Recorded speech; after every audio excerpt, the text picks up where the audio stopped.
როდესაც განსხვავებული ხასიათის და მსოფლმხედველობის ადამიანები ხვდებიან, ჩვენი პირველი რეაქცია მათი კრიტიკული თვალით შეფასებაა. დარწმუნებულები ვართ, რომ ჩვენ ვართ ყველაფერში სწორები და სხვები ცდებიან. უარეს შემთხვევაში ჩვენგან განსხვავებულის შეცვლა და ჩვენს ჭკუაზე მოქცევა გვინდა, რომ გავხადოთ ისეთები, როგორიც ჩვენი აღქმიდან უფრო ჯანსაღი და სწორია. თუმცა ეს რეალურად ყოველთვის სხვისი თავისუფლების შეზღუდვის და სხვისი დამონების მცდელობაა. როგორც ჩვენს თავს ვამორჩილებთ ჩვენს ეგოიზმს, ისე გვინდა სხვებიც ჩვენს ეგოიზმს დავუმორჩილოთ.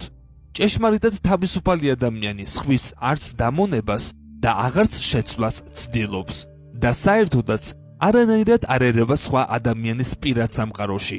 ვიფიქროთ ამაზე. რატომ არის საჭირო ემოციების კონტროლი და მართვა?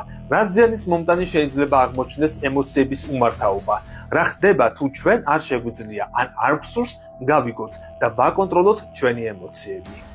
ემოციების უკეთ კონტროლი გვეხმარება ვიყოთ მენტალურად უფრო ძლიერები. საბედნიეროდ ნებისმიერ ადამიანს შეუძლია გახდეს უფრო მოქნილი საკუთარი ემოციების რეგულირებაში. ის პრაქტიკაში გამომუშავებადია. გამოსცადეთ არაკომფორტული ემოციები, მაგრამ ნუ გაიჭედებით მათში. ემოციების მართვა არ ნიშნავს მათ ჩახშობას. დარდის იგნორირება და თავის მოჩვენება იმაზე, რომ რაღაც არ გვაწუხებს, ამ ემოციებს მაინც ვერ განდევნის. საკუთარ თავს ხომ ვერ დამემალებით. ემოციები განსაზღვრავენ იმას, თუ როგორ აღვიქვამთ გარშემო მოვლენებს.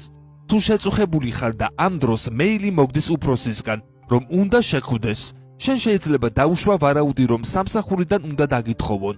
თუ მშვიდა და ბედნიერად იყავი, როცა იგივე მეილი მოგივიდა, შენ ამ შემთხვევაში უფრო ივარაუდებდი, რომ დაწინაურებას გიბირებენ და უფროსი მოსალოცად გიბარებს. ჩათვალე, რომ ემოციები ფილტრავს იმ ხედვას, რომლითაც აღვიქვამთ სამყაროს.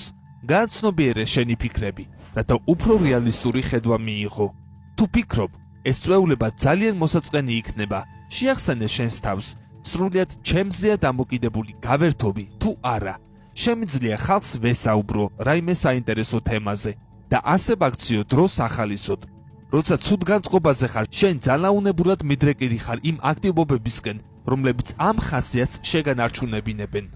შესაძლებელია თუ არა ემოციების კონტროლი, მათი მართვა და ემოციური აფეთქების საფრთხის თავიდან აცილება.